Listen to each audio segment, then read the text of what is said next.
Oy, commission out na. O, ito si Boss Moto. Siya yung nakadispose ng ZX-10RR. Di ba bayar mo dapat yung sa 6R? Alright, bibigyan natin commission. Lumipat ang 10R kasi nauna. Bibilangin ko sa'yo, pre. 1, 2, 3.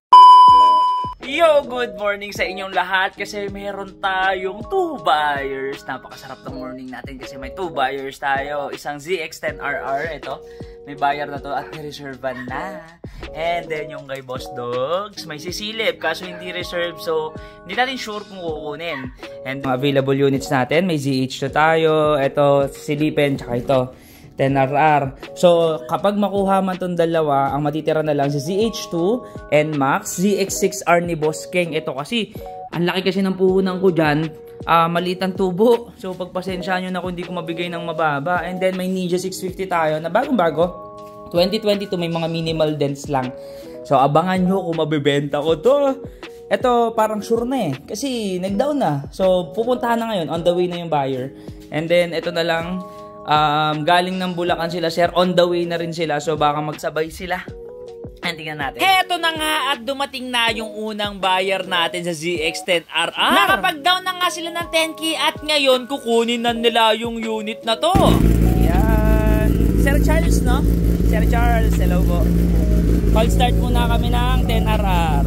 Napakasulit nga nitong ZX-10RR na to kasi napakasariwa. 14K odo, naka-original Acra pa. Napakadaling ang kausap ni Bossing na unahan lang kasi sa 6R natin yung nakaraan. Pero ngayon 10RR na, di ba? Hindi siya lugi dyan. Sir Charles, maraming thank you. At eto nga kung bakit nagkaroon ng komisyon si Ian. Siya kasi yung nakapagsalya ng unit, siya yung nakapagbenta. O kung gusto mo rin kumita gaya ni Ian, mag-ahente ka lang sa akin. Magpo-post ka lang sa Facebook ng mga benta kong motor. At kapag nabenta mo nga yung motor natin, may komisyon ka. 3, 4, 5, 6, 7. Tagal naman. 8, 9, 10,000. Ayan ha. 10,000. Boss Moto. Follow niya. Pati yung sticker mo. Boss Moto sa FB. Ayan. Si Boss Moto yung nakadispose ng 10R natin. Ayan. 10,000. Easy, no? Easy. Post lang. Let's go. Shoutout ka naman dyan, boss. Shoutout ko yung page ko. Follow, like, follow, and share. Alright. Thank you, thank you. Waiting pa kami ng isang unit. Si Boss Dogs naman. Akin din yun. Let's go. Heto na nga at dumating na rin yung buyer natin sa 6R. Medyo na traffic lang daw sila sa C5. Pero okay na okay lang yun. Basta sure buyer, diba? Ayan nga. At tamang sales stock. Tamang usap lang tayo sa mga units natin. Kasi baka may matirapan pa siya soon, diba? Usually kasi sa mga ganitong buyers talagang mag-upgrade at mag-upgrade. At kukuha pa ng mga susunod na bikes nila. Ayan nga. Tamang kwentuhan lang tayo. Dinidiscuss ko sa kanila kung bakit nga binenta ni Doggy yung motor niya. At bakit may decals. Ganon. Yan. Sir, bomba. Bomba. Alright. Yan. Solid. Sakyan mo, sir.